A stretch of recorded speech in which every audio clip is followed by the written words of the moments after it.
Black Mental Health Matters. I'm Dr. Kerry-Ann Williams.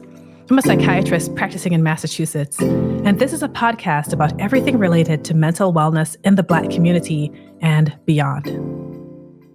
How does the use of screens affect your children? The American Academy of Pediatrics recommends that children under 18 months should have no screen time, except for video calls. Between age 2 and 5, they can have 1 hour of screen time, but it must be high quality programming, like an educational program. And children that age shouldn't be left for that hour to watch the screen alone. They should be accompanied by an adult who would interact with them and the screen. For children over 6 years old, adults should continue to monitor and limit their overall screen use. And I'll talk a bit more about this during this episode. Now, why is this issue of screen time relevant for Black mental health? Well, a couple of years ago, a study found that Black children reported about 1.5 hours more of screen time each day compared to their counterparts. A group called Common Sense Media published a report in 2020 stating that before the coronavirus pandemic, Black children from birth to age 8 in the US spent an average of 2 hours and 49 minutes watching TV, DVDs, or videos, almost 3 hours a day. Almost half of the time spent on mobile devices was spent watching videos. So what's the difference between 1 hour of screen time versus 3 hours of screen time? What's the difference if it's educational programming versus entertaining videos? And why does it matter whether children are doing this by themselves or whether an adult is with them? Children from age 0 to 6 are rapidly developing language skills. Language skills includes not just the ability to speak or talk, but to communicate. That is, verbally, non-verbally, knowing timing, when to speak or not speak, the nuances of language, how to say things, how to communicate your needs. Their brains are rapidly developing, and everything about language maps back to a part of the brain that is developing. And so, guess which one is better for brain development? Passively watching a screen or actively engaging with a person or engaging in a creative task? Now, let's go back to the statistics. The recommendation for this age group goes from 0 hours of screen time to 1 hour of high quality programming. Common Sense Media in 2020 said that before the pandemic, Black children in the US were averaging almost 3 hours a day passively watching TVD, DVDs, or videos. And of course, average means that there are a percentage of Black children that had a higher number of hours per day with screen time. And so here's a question for discussion. And if you're watching this online, you can put your thoughts in the comment section. Why is screen time, and I'm talking about passive screen time, so high in Black children? What do you guys think? Let me know. Okay, moving on. So now here's a study I came across recently. It was about the connection between screen use and language skills in young children. There's this snowball effect. Increased screen time affects development of language. And then problems in language leads to lower achievement in school. And then lower achievement in school can lead to overall poor functioning in school. And overall poor functioning in school can sometimes lead to behavior problems and other issues. So that's school. Screen use also matters because screens can affect sleep quality in children, and sleep is highly important for overall development. Screen use also usually reduces physical activity because it's usually a sedentary activity. And there's already an obesity problem in children in the US. And then there's something I read which caught my attention because I didn't know this. And this is common in a lot of households. It was about background television. That is, having the TV on in the background.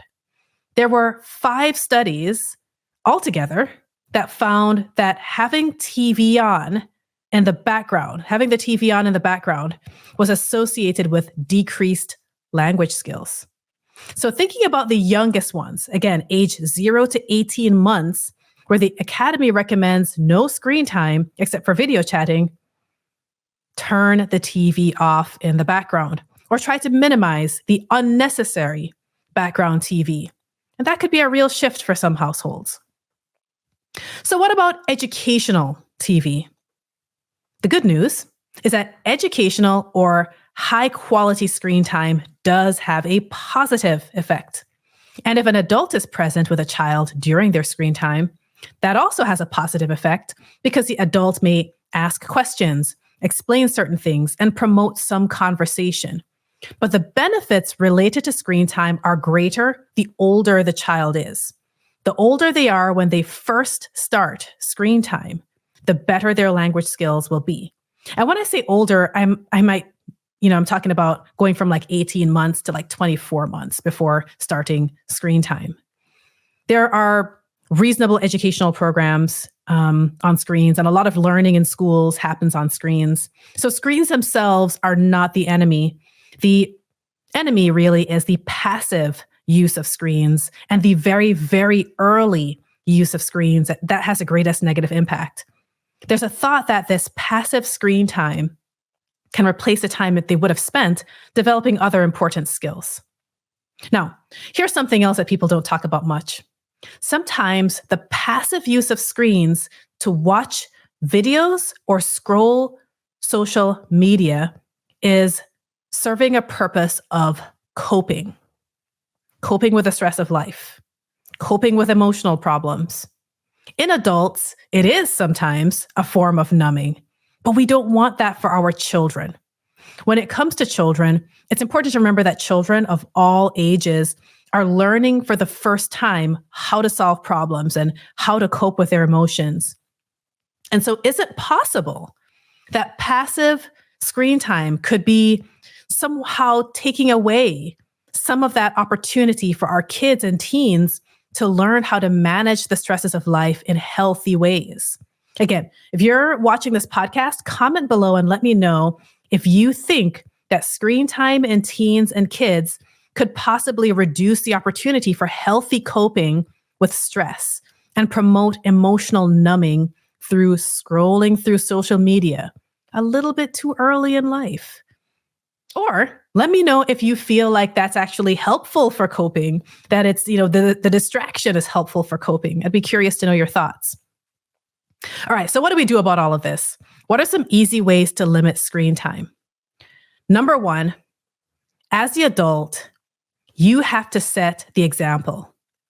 If you're always on screens, but you tell your children not to be, what do you expect to happen? Number 2, the low-hanging fruit, so to speak, is family time. You can have certain times that are screen-free times. Meal times, for example, are an easy one. At meal times, everybody, including the adults, puts their phones away. Unless the adult is on call for emergencies, most of us can be without our phone for 20 to 30 minutes. Okay. So picking certain times that are screen-free times can help you to place limits on screen time. Also, and this is another easy one, don't sit down as a family eating dinner in front of a screen because that increases your child's screen time as well. Thirdly, you can consider a cutoff for you can consider a cutoff time for the use of screens, sometime before the end of the day, for when screens are put away if they're mobile or turned off because screens are proven to reduce sleep quality. And sleep is highly important for child development and learning the next day. So having a cutoff time for screens. Number 4, and this requires some planning, but kids and teens sometimes rely on screens when they're bored. So having competing activities that are engaging can be helpful. They can't both play the piano and be on their phone at the same time. They can't both play a sport and be on their phone at the same time. And even if it's not an organized activity, Helping your kids to find their passion for something that doesn't involve a screen, like cooking or creating something by hand that they can do as a hobby, can help to pull them away from some of that screen time. Even simply going outside, just being outside, will reduce screen time to some degree. Engaging your children in conversation will reduce their screen time to some degree. Okay. Number 5, I should make a mention that we all have our favorite TV programs or ways that we use screens, and that's fine and that's fun. Part of your plan to limit screen time includes being selective and planful about what you watch when you do have screen time, or being selective about what you use your screen time for. So help your kids with that. So my number 5 is to be selective and planful about what you watch, how you'll use your screens. It's okay to watch your favorite programs. Number 6, for older kids and teens, you may want to start engaging in conversations with them about what they are seeing online. Ask them questions that help them to think critically about what they're consuming online. I started off this episode by talking about development of language skills, and that's crucial for very young kids. But when it comes to teens, there's something to be said about screen use for social media. Guys, social media isn't going away, so you can't just tell them to not use social media forever. You need to teach your teens how to engage with digital content.